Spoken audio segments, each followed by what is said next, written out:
Hello foodies, welcome back to Marian's kitchen recipes. ഇന്ന് നമ്മൾ ചെയ്യാൻ പോകുന്നത് ഒരു നാരങ്ങ വെള്ളമാണ്. ഈ നാരങ്ങ വെള്ളത്തിന് വേണ്ടിയിട്ട് നമ്മൾ ഉപയോഗിക്കുന്നത് ക്യുക്കുംബറാണ്. ക്യുക്കുംബർ വെച്ചിട്ട് അതിൻ്റെ ടേസ്റ്റ് അല്ലാതെ നല്ലൊരു നാരങ്ങ വെള്ളം നമുക്ക് ഉണ്ടാക്കാം.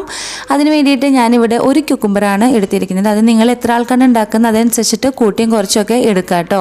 ഇത് ചെറുതായിട്ട് അരിഞ്ഞിട്ട് നമുക്ക് മിക്സിയുടെ ജ്യൂസ് അടിക്കുന്ന ജാറില്ലേ അതിനകത്തോട്ട് ചേർത്ത് കൊടുക്കാം.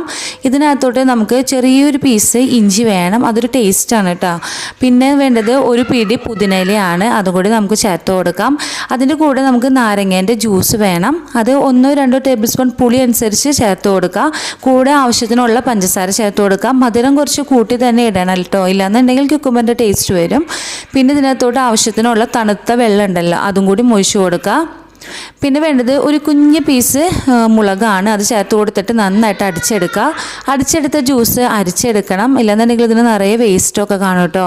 അതിനുശേഷം ഇത് നമുക്ക് സെർവിങ് ഗ്ലാസ്സിനകത്തോട്ട് പകർത്തി കൊടുക്കാം. പിന്നെ കുറച്ച് ഐസ് ക്യൂബ്സും കൂടി ഇതിനകത്തോട്ട് ഇട്ട് കൊടുത്തു കഴിഞ്ഞാൽ നമ്മുടെ നാരങ്ങ വെള്ളം റെഡിയായി. ഈസി ആയിട്ടുള്ള റെസിപ്പിയാണ്, അതുപോലെ തന്നെ നല്ല ടേസ്റ്റാണ്. ക്യുക്കുംബറിൻ്റെ ടേസ്റ്റ് ഒന്നും വരത്തില്ല കേട്ടോ, നിങ്ങൾ ട്രൈ ചെയ്ത് നോക്കുക. അതുപോലെ തന്നെ മരിയൻസ് കിച്ചൺ ചാനൽ സബ്സ്ക്രൈബ് ചെയ്യാനായിട്ടും ബെല്ലൈക്കൺ ക്ലിക്ക് ചെയ്ത് ഓൾ എന്നുള്ള ഓപ്ഷൻ ക്ലിക്ക് ചെയ്യാനായിട്ടും മറക്കരുത്.